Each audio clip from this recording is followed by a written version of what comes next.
ચૂંટણીમાં કારમી હાર બાદ આદિત્ય ઠાકરેને સોંપાઈ મોટી જવાબદારી।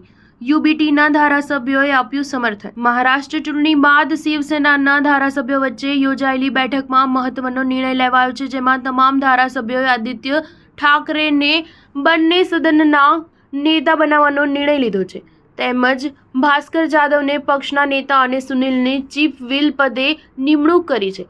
આ ચૂંટણીમાં ઉદ્ધવ ઠાકરેના પુત્ર આદિત્ય ઠાકરેએ વરલી બેઠક પરથી 8,000 મતોના માર્જિનથી જીત મેળવી હતી।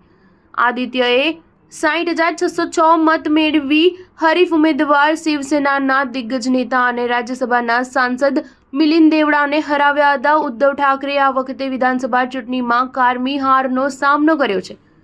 આ નિરાશાજનક પ્રદર્શન પર પ્રતિક્રિયા આપતા તેમણે કહ્યું કે મને સમજાઈ રહ્યું નથી કે જે મતદારોએ માત્ર 5 મહિના પહેલા લોકસભા ચૂંટણીમાં સત્તાધારી પક્ષ ભાજપના નેતૃત્વના ગઠબંધનને હરાવ્યા હતા, તેમનું મન અચાનક કેવી રીતે બદલાઈ ગયું। મહારાષ્ટ્ર વિધાનસભા ચૂંટણીમાં ઉદ્ધવ ઠાકરે મોટા લૂઝર રહ્યા હતા। 2019માં 56 બેઠકો હાંસલ કરનારા ઉદ્ધવના પક્ષમાં આ વખતે માંડ 20 બેઠકો આવી છે। આ કારમી હાર પક્ષનું નામ અને સિમ્બોલ ગુમાવનાર ઉદ્ધવ ઠાકરે લોકોનો વિશ્વાસ પણ ગુમાવ્યો હોવાના સંકેતો આપે છે। એકનાથ શિંદેના નિવેદનથી ઉદ્ધવ અને તેમનો પક્ષ ટેન્શનમાં છે।